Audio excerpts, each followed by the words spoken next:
February 26, 1945. Elsdorf, Germany.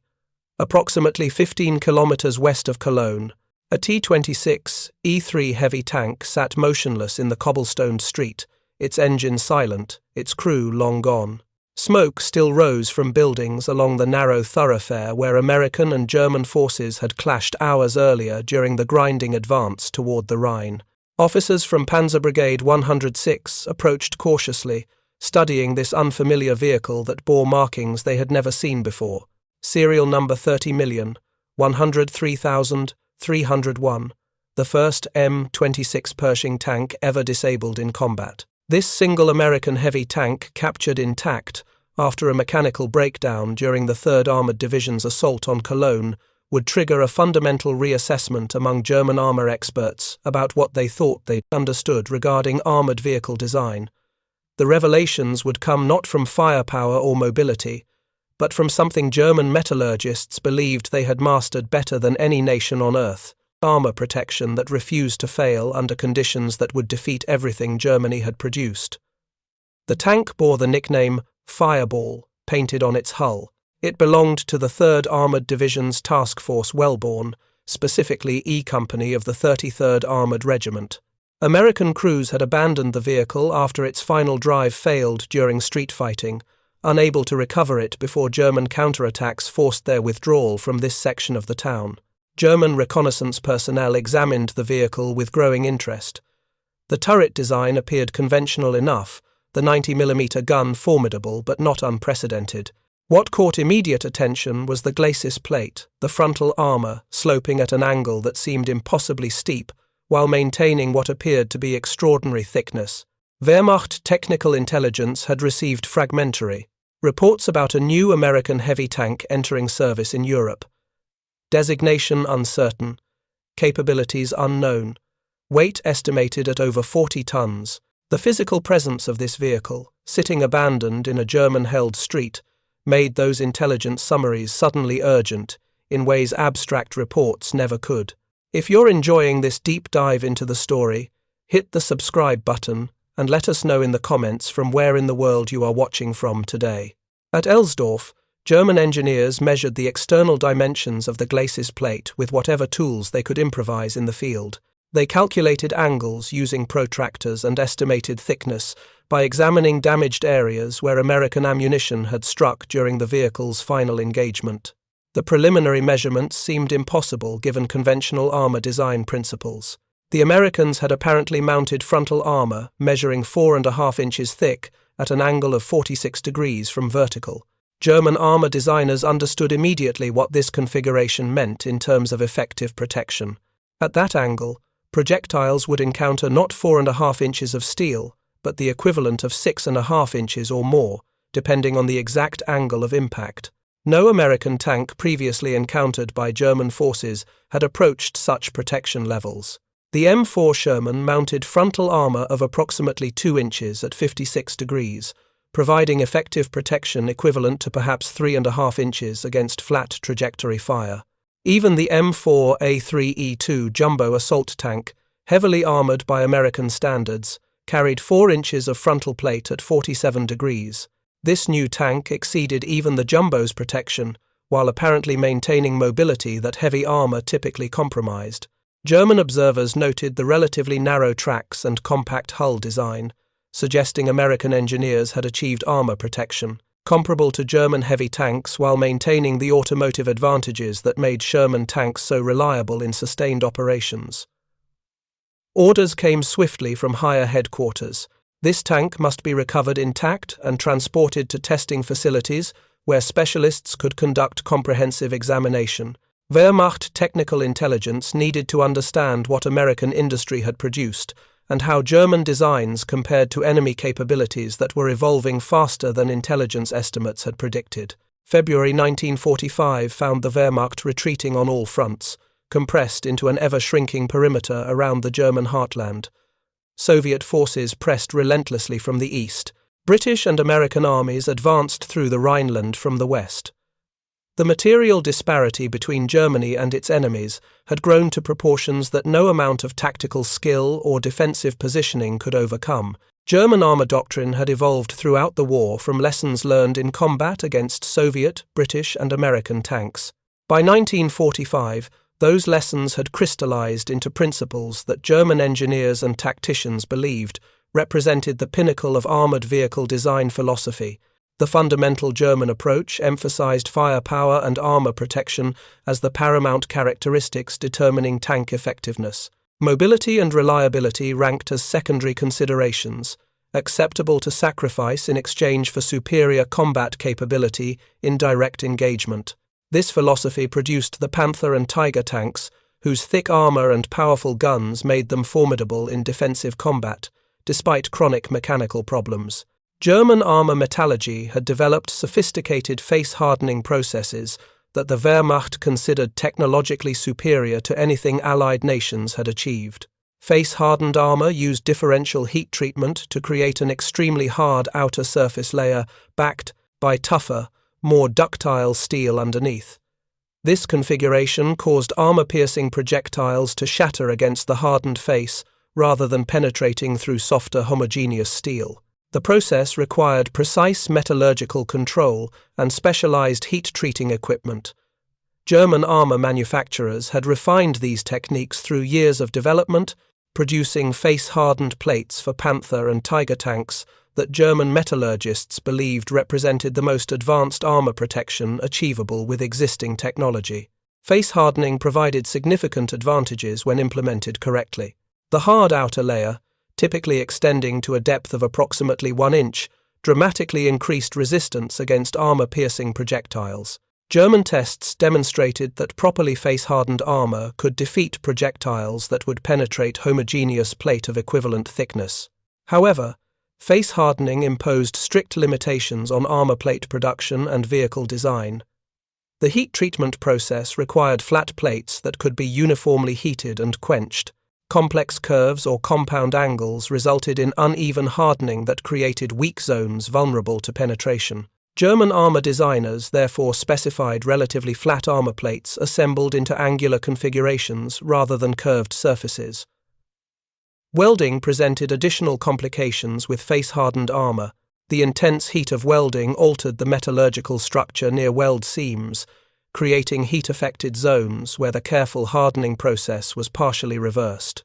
German engineers understood this limitation and designed armor assemblies that minimized welded joints in critical areas, instead using interlocking plates bolted together where possible. The Panther tank exemplified German armor design philosophy applied to medium tank development.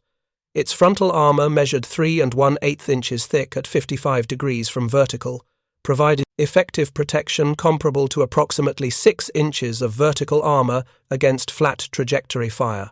Face hardening increased this resistance further, making the Panther's glacis plate nearly impervious to most Allied tank guns at combat ranges beyond 500 meters. Tiger tanks carried even heavier protection with vertical frontal armor, measuring 4 inches thick, face hardened to defeat the most powerful Allied anti-tank weapons. The Tiger II, entering service in 1944, mounted 6 inches of face-hardened frontal armor at 50 degrees, creating effective protection that German designers calculated as virtually immune to any Allied tank gun in service. German metallurgical expertise represented decades of scientific development and industrial experience dating to the late 19th century. German steel mills had pioneered numerous alloy compositions and heat treatment processes that became industry standards adopted worldwide. This legacy of metallurgical innovation created confidence among German engineers that their armor represented the technological state of the art. The face hardening process used on German armor plates involved heating the steel to approximately 800 degrees Celsius, then rapidly quenching the surface in oil or water while keeping the backing plate at elevated temperature. This differential cooling created the hard martensitic surface layer while maintaining tougher bayonitic or pearlitic microstructure in the backing steel.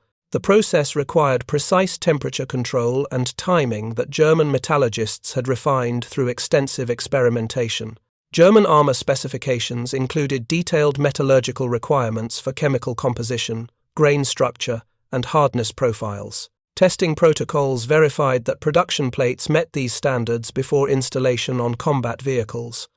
Quality control procedures included Brunel hardness testing, metallographic examination, and ballistic testing against representative ammunition.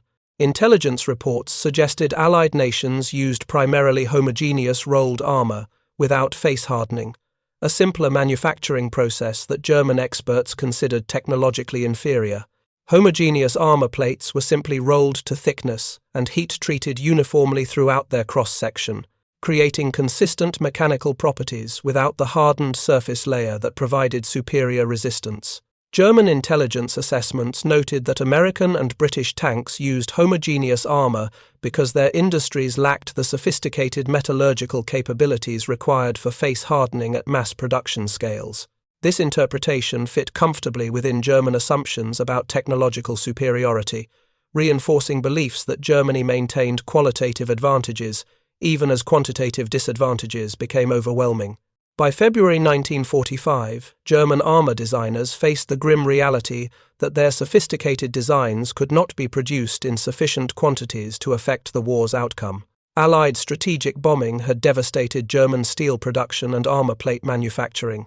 The specialized equipment required for face-hardening armor represented bottlenecks that limited production regardless of how many tank assembly facilities remained operational. Armor plate shortages, forced compromises in late-war production that German engineers understood degraded combat effectiveness. Panthers produced in early 1945 used thinner side armor than original specifications called for, reducing weight to compensate for chronic final drive failures, but leaving the vehicles more vulnerable to flank attacks. Quality control deteriorated, as skilled workers were conscripted for military service and replaced with forced laborers who lacked training and motivation. The Pershing captured at Elsdorf represented American heavy tank development that German intelligence had tracked with increasing concern throughout late 1944. Reports indicated the Americans were finally producing a tank comparable in weight and protection to German heavy tanks, potentially eliminating the qualitative advantages that made individual Panthers and Tigers superior to multiple Shermans in direct combat. What German engineers expected to find when examining the Pershing was predictable, based on their understanding of American industrial capabilities and design philosophy. They anticipated thick but simple, homogeneous armor, probably with crude welding and loose manufacturing tolerances that reflected American mass production methods. They expected adequate protection achieved through sheer thickness, rather than metallurgical sophistication, analogous to how Sherman tanks achieved reliability through overbuilt components rather than precision engineering. The actual examination would reveal assumptions that were comprehensively wrong about American metallurgical capabilities, manufacturing quality, and the fundamental approach to armor design that made the Pershing's protection superior to German armor in ways that German face hardening could not match. The recovery of Fireball from Elsdorf required careful planning despite the chaotic conditions of late February 1945. German combat engineers, attached to Panzer Brigade 106, assessed the vehicle's condition and determined the final drive failure that had immobilized it could not be repaired in the field. The tank would need to be towed to rear area facilities for proper examination. A Berger Panther armored recovery vehicle, itself built on the Panther tank chassis, was dispatched to Elsdorf to retrieve the abandoned Pershing. The recovery took nearly 6 hours as German crews worked to properly attach towing cables without damaging components that technical intelligence wanted to examine intact. The Berger Panther struggled with the Pershing's 46-ton weight, barely able to move the disabled vehicle along the damaged roads leading away from the combat zone. The journey to the nearest rail depot covered approximately 30 kilometers, accomplished over 2 days of intermittent movement, as the recovery convoy navigated roads cratered by artillery fire and jammed with retreating German units. American fighter bombers controlled the skies, forcing all movement to occur during darkness or poor weather when air attacks were less likely. The Pershing finally reached a railhead where it could be loaded onto a flat car for transport deeper into Germany. Wehrmacht technical intelligence designated the captured vehicle as Beutefahrzeug 254, following the same documentation system used for War Daddy II and other captured Allied equipment. The Pershing was shipped to the Kummersdorf Proving Ground south of Berlin, the same facility where Sherman tanks had been exhaustively tested beginning in 1943. The continuity of testing location would allow direct comparisons between American tank designs using identical evaluation protocols. The Pershing arrived at Kummersdorf in early March 1945 as Soviet forces pressed within 60 kilometers of Berlin from the east. Testing facilities operated under increasing strain as personnel prepared for possible evacuation, and Allied bombing disrupted rail transport throughout Germany. Despite these pressures, Wehrmacht technical intelligence prioritized the Pershing examination, recognizing that understanding American heavy tank capabilities remained crucial for any defensive operations still to come. German test engineers began their examination with comprehensive photographic documentation, recording every external detail of the vehicle from multiple angles. They measured overall dimensions, noting the Pershing's length of just over 28 feet, including the gun, width of 11 feet 7 inches, and height of 9 feet 1 inch to the top of the turret. These dimensions indicated a vehicle roughly comparable in size to a Panther, significantly more compact than a Tiger, despite apparently similar armor protection. The initial external inspection focused on the glacis plate, the sloped frontal armor that had caught attention during the field examination at Elsdorf. German engineers used precision measuring instruments to verify the angle and thickness that field personnel had estimated. The measurements confirmed what preliminary observations had suggested: 4.5 inches of steel plate mounted at 46 degrees from vertical. German armor designers immediately recognized the implications of this configuration. At 46 degrees, the effective thickness against projectiles striking perpendicular to the vehicle's direction of travel would be approximately 6.5 inches. Against projectiles from typical combat angles, considering that most tank engagements occurred with some deflection rather than perfect perpendicular impact, the effective thickness would range from 6.5 to over 9 inches depending on the specific angle. This level of protection equaled or exceeded the Tiger tank's 4 inches of vertical frontal armor, achieved through angling that also provided superior protection against oblique impacts.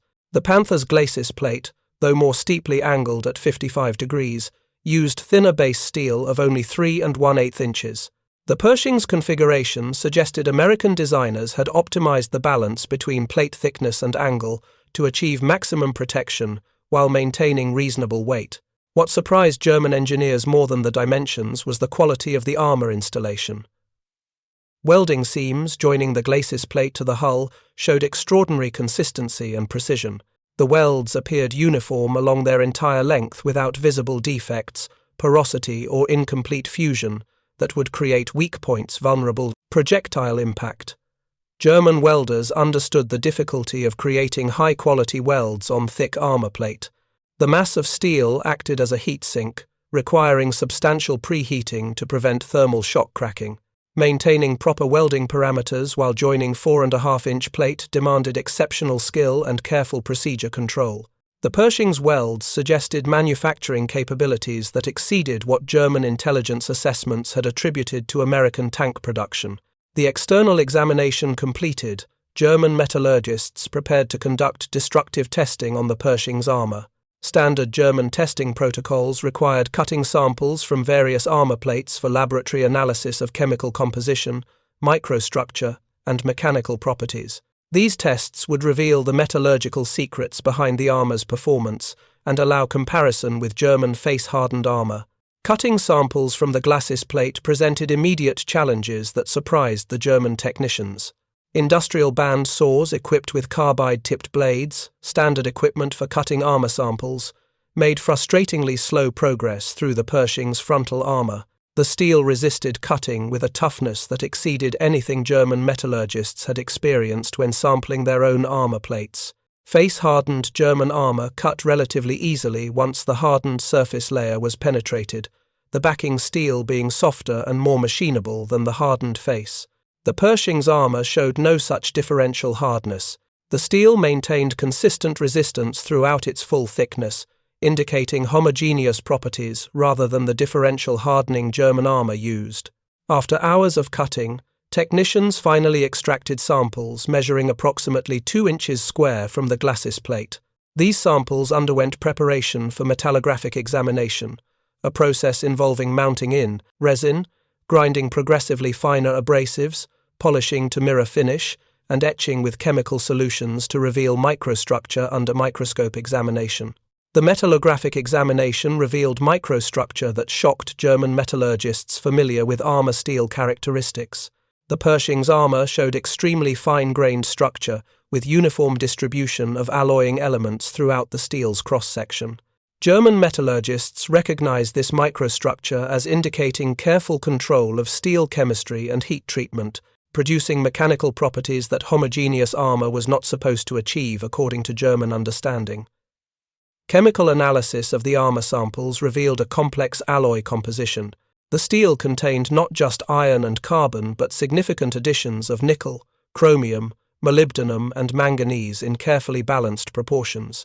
These alloying elements, German metallurgists understood, increased the steel's hardenability and toughness while maintaining good weldability. The specific composition represented sophisticated metallurgical knowledge applied to armor production.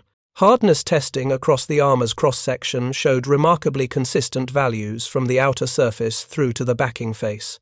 Brinell hardness measurements ranged from 285 to 310 across the full 4.5-inch thickness, indicating uniform heat treatment throughout the plate. German face-hardened armor, by comparison, showed hardness exceeding 500 Brinell on the hardened face, dropping to approximately 250 Brinell in the backing steel. The German metallurgists calculated that the Pershing's uniform hardness of approximately 300 Brinell provided optimal balance between resistance to penetration and resistance to cracking under impact. Armor harder than about 320. Brinell became increasingly brittle, vulnerable to shattering when struck by projectiles. Armor softer than about 280. Brinell lacked sufficient resistance to allow projectiles to deform or shatter against its surface. If you find this story engaging, please take a moment to subscribe and enable notifications. It helps us continue producing in-depth content like this. American metallurgists had apparently achieved through chemistry and heat treatment what German armor achieved through face hardening, a surface hard enough to resist penetration backed by tougher steel that prevented catastrophic cracking. The American approach provided this performance uniformly throughout the armor's thickness rather than only at the surface, and did so using manufacturing processes that were evidently more amenable to mass production than German face hardening. The examination of weld seams revealed additional metallurgical sophistication. Microscopic examination of the heat-affected zones adjacent to welds showed grain structure that remained relatively fine despite the thermal cycling of welding. The weld metal itself showed composition closely matching the base armor plate, indicating careful selection of welding consumables to maintain armor properties across the joint. German welding specialists understood the difficulty of achieving such results. Welding thick armor required high heat input that typically caused substantial grain growth in the heat-affected zone, creating regions of reduced strength and toughness adjacent to the weld. The Pershing's welds showed minimal degradation, suggesting American welders used sophisticated procedures involving controlled preheating, interpass temperature control, and possibly post-weld heat treatment. The laboratory metallurgical examination had revealed unexpected sophistication in the Pershing's armor, but the definitive test would come from live-fire ballistic trials. German engineers prepared to fire various German anti-tank weapons against armor samples cut from the Pershing to directly measure penetration resistance and compare performance against German face-hardened armor under identical conditions. The testing facility at Kummersdorf included ballistic ranges equipped with precision-mounting fixtures that held armor samples at specified angles and distances. High-speed photography documented each shot, recording projectile impact, penetration mechanics, and armor failure modes. This comprehensive testing protocol had been refined through years of armor development and would now reveal exactly how American homogeneous armor performed against German ammunition. German engineers selected representative anti-tank weapons for the ballistic trials. The 75mm PaK-40 anti-tank gun, standard German towed anti-tank weapon deployed in large numbers, would provide baseline data at typical combat ranges. The 75mm KOK-42 L-70 gun from the Panther tank represented German medium tank firepower.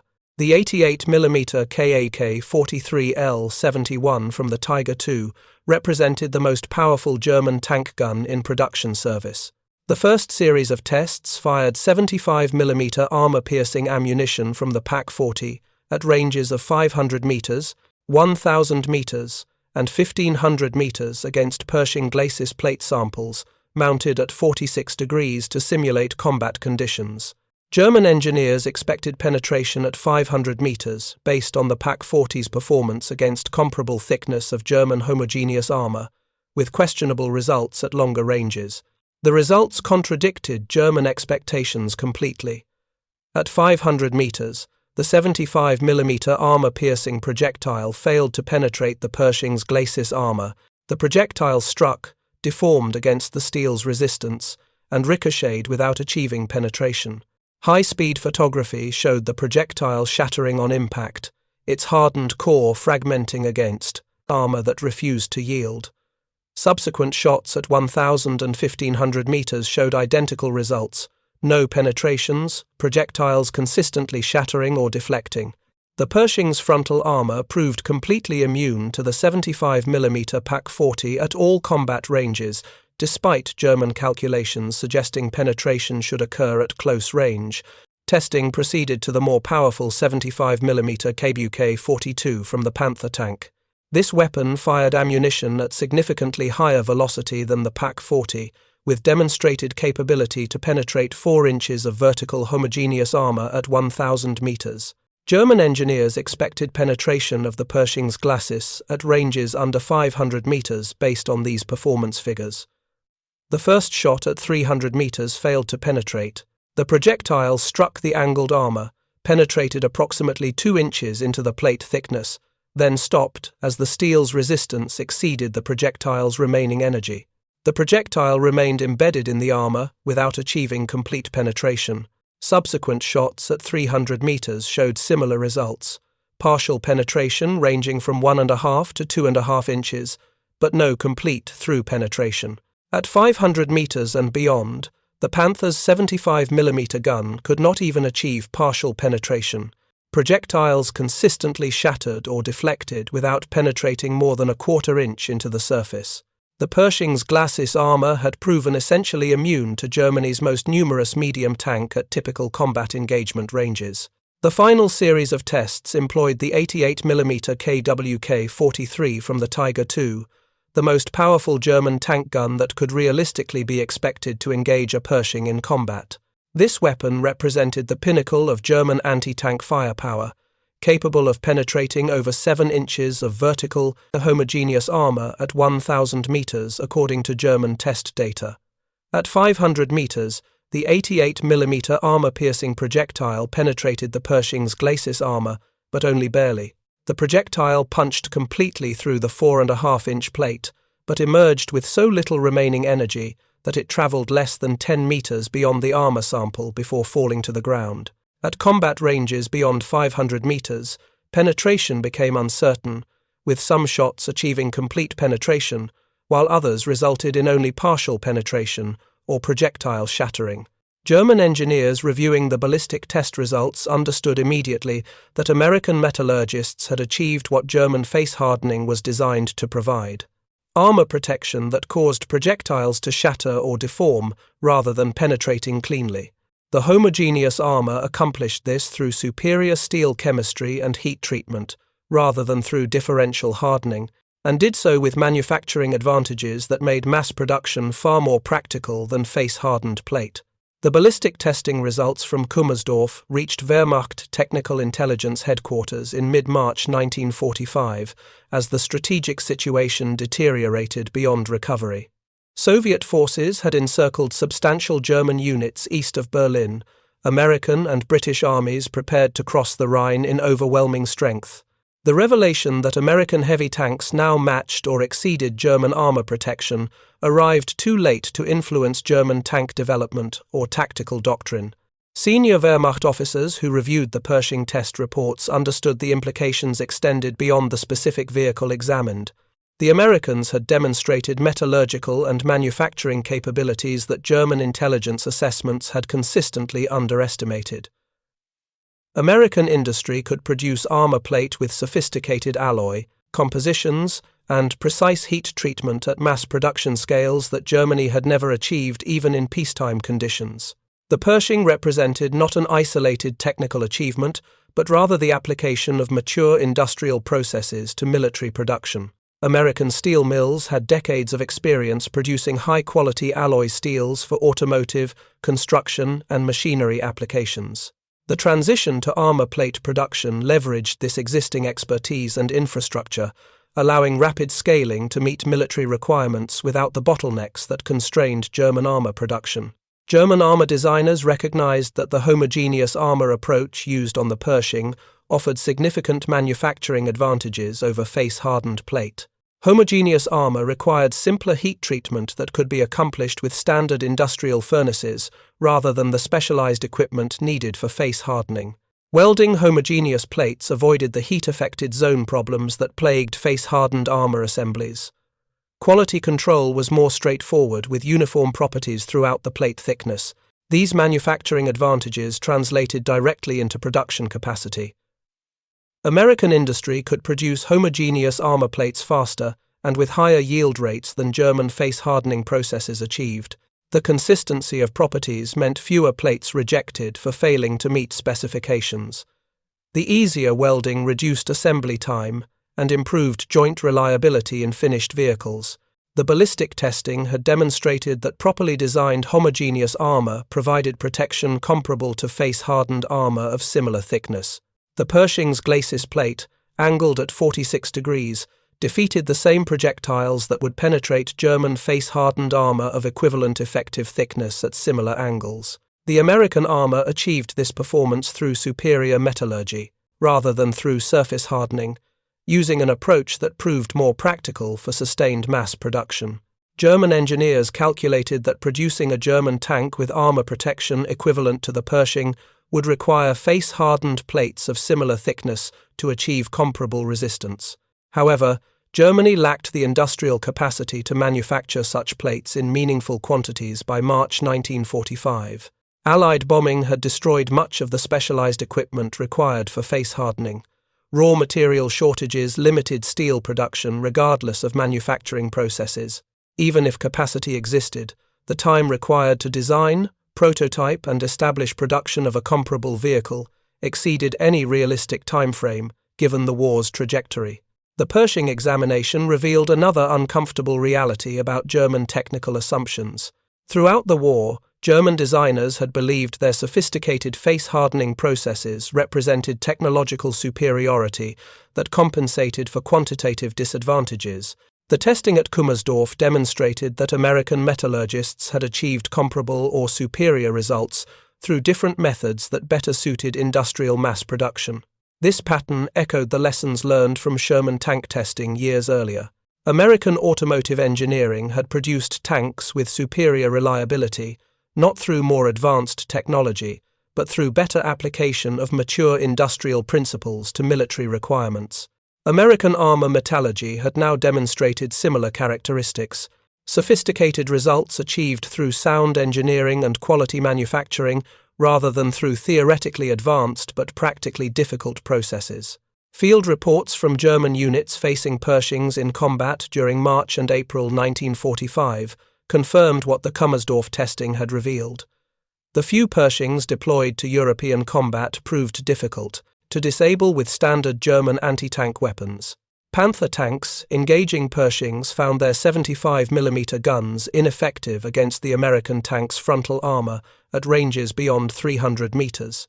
Only the 88mm guns on Tiger II tanks could reliably penetrate Pershing armor, and only at relatively close ranges where the Pershing's 90mm gun posed equal threat. The tactical implications were clear but irrelevant given Germany's collapsing position. American heavy tanks had eliminated the qualitative advantage that made individual German tanks superior to multiple Allied tanks in direct combat. Combined with overwhelming American numerical superiority, artillery support, and air superiority, the Pershing represented yet another dimension of material advantage that Germany could not counter through superior tactics or training. The Kummersdorf testing facility fell to Soviet forces in late April 1945 during the final battle for Berlin. German engineers had evacuated what documentation they could to facilities farther west, but much of the detailed testing data on the Pershing was lost or captured by Soviet forces. The Pershing itself, Butterfahrzeug 254, likely was either destroyed during the fighting or captured by the Soviets and shipped to their own testing facilities for examination. American and British intelligence teams advancing through Germany recovered what German armor testing documentation survived, including fragmentary reports on the Pershing examination. These documents provided valuable insight into German understanding of American armor capabilities and confirmed that German engineers had recognized the superior qualities of American metallurgy, even if too late to respond. The ballistic testing data from Kummersdorf proved particularly valuable to American armor designers working on post-war tank development. The tests had been conducted with scientific rigor using precision equipment and careful documentation. German findings regarding the Pershing's armor performance against various projectile types helped validate American armor design choices and informed specifications for future vehicles. American metallurgists studying the German reports understood that their homogeneous armor had proven superior, not because American metallurgical knowledge exceeded German theoretical understanding, but because American manufacturing processes could consistently produce the sophisticated alloy compositions and heat treatments that optimal armor required.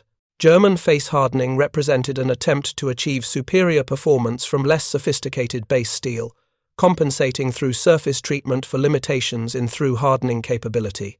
The approach reflected broader patterns in German versus American military-industrial development. German designers frequently pursued technically sophisticated solutions to compensate for industrial limitations or resource shortages. American designers applied mature industrial capabilities to military requirements, achieving superior results through quality manufacturing rather than through theoretically advanced but practically difficult technologies. Post-war German tank development, particularly the Leopard 1 main battle tank developed in the 1950s for the Bundeswehr, reflected lessons learned through wartime examination of Allied equipment. The Leopard 1 used homogeneous rolled armor rather than face-hardened plates, applying principles that German engineers had recognized as superior during their examination of the Pershing. The simpler armor manufacturing enabled more rapid production and easier repair while providing adequate protection when combined with proper angling and thickness. The Leopard 1's designers consciously prioritized reliability, maintainability, and manufacturing practicality over maximum armor thickness or firepower. Lessons learned painfully through wartime experience with Panthers and Tigers. The resulting tank proved highly successful, serving with numerous armies and remaining in production for decades. Its design philosophy owed much to understanding gained through testing Allied tanks at Kummersdorf during the war. Soviet tank designers also benefited from examining the Pershing, whether through captured German test data or through their own examination of Pershings captured during the war or obtained through other means during the early Cold War period. Soviet post-war heavy tanks, including the IS-3 and 10, used homogeneous armor with sophisticated alloy compositions similar to American practice, rather than face hardening. Soviet metallurgists had apparently reached conclusions similar to their German counterparts regarding the superiority of properly manufactured homogeneous armor. The story of the Pershing's examination at Kummersdorf represented a final chapter in the ongoing revelation of American industrial superiority that German engineers documented throughout the war. The Sherman tanks tested beginning in 1943 had demonstrated automotive excellence that Germany could not match. The Pershing tested in 1945 demonstrated metallurgical sophistication that Germany had not anticipated, achieved through manufacturing quality that Germany could not duplicate under wartime conditions. Both revelations shared common themes that defined the ultimate outcome of World War II. Industrial maturity developed through decades of civilian production experience translated into military capabilities that theoretical knowledge alone could not produce. Mass production methods that emphasized quality manufacturing and sound engineering principles proved more effective than sophisticated technologies that exceeded practical manufacturing capabilities. Material abundance allowed design margins and quality standards that resource-constrained nations could not maintain regardless of technical expertise. The captured Pershing, designated Beutefahrzeug 254, spent only weeks under German examination before the war's end rendered all such technical intelligence irrelevant. The insights German engineers gained from testing its armor came too late to influence any German response, tactical or industrial. Yet the story of that examination reveals profound truths about the industrial foundations of modern warfare that extend beyond the specific details of armor metallurgy or ballistic performance. German engineers at Kummersdorf approached the Pershing examination with assumptions shaped by years of German metallurgical tradition and wartime experience developing sophisticated armor. They expected to find adequate but unsophisticated American armor, simple, homogeneous steel, achieving protection through thickness rather than through metallurgical refinement. They anticipated manufacturing quality reflecting American mass production methods, functional but crude compared to German precision. What they discovered contradicted every assumption. The armor showed sophisticated alloy composition, indicating advanced metallurgical knowledge. The heat treatment produced optimal microstructure throughout the plate thickness, not just at the surface. The welding demonstrated manufacturing quality exceeding what German precision methods achieved. The ballistic performance matched or exceeded face-hardened German armor despite using simpler manufacturing processes. These discoveries forced German engineers to confront uncomfortable truths about their own limitations and American capabilities. Germany's metallurgical sophistication could not compensate for industrial capacity inadequate to mass-produce optimal armor.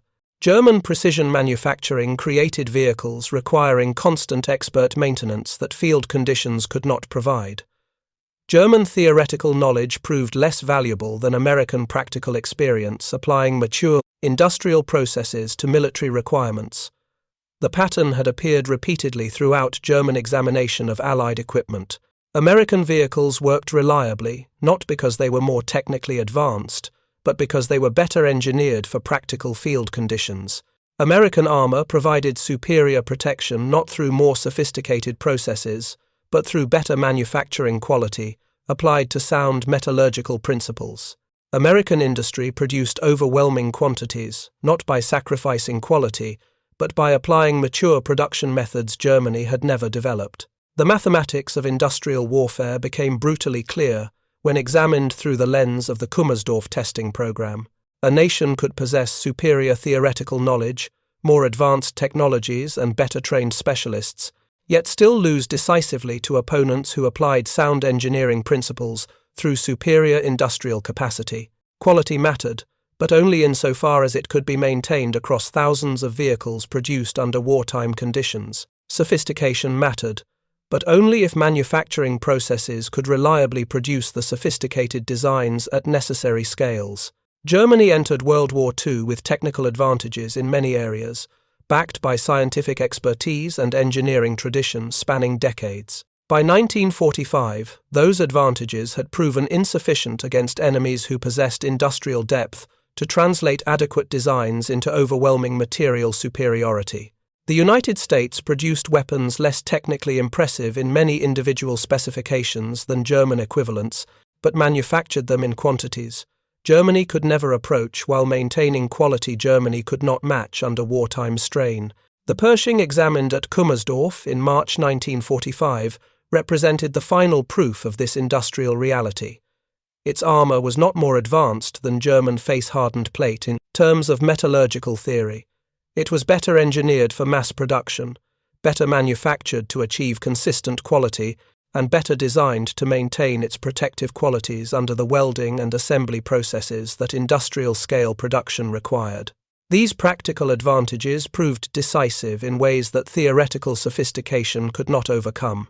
Fireball, that single Pershing captured at Elsdorf and tested exhaustively during Germany's final weeks, told the complete story through its armor's performance under German examination. Every ballistic test that demonstrated superior protection was evidence that American metallurgy had solved problems. German engineers thought they understood better. Every metallographic examination revealing sophisticated microstructure proved that American manufacturing could achieve results German precision methods struggled to duplicate. Every measurement of weld quality demonstrated that practical engineering excellence trumped theoretical sophistication when applied through mature industrial processes. The tank itself was unremarkable in many ways, just one of roughly 2,000 Pershings produced during and immediately after World War II. What it represented was devastating to German confidence and definitive regarding the war's outcome. Germany had already lost the industrial war before the Pershing entered service, before its armor was tested at Kummersdorf, before German engineers documented American metallurgical superiority they could not match. The testing simply provided final proof that American industrial capacity had achieved not just quantitative superiority, but qualitative excellence that German sophistication could not overcome, regardless of technical knowledge or tactical skill. Thank you for watching. For more detailed historical breakdowns, check out the other videos on your screen now, and don't forget to subscribe.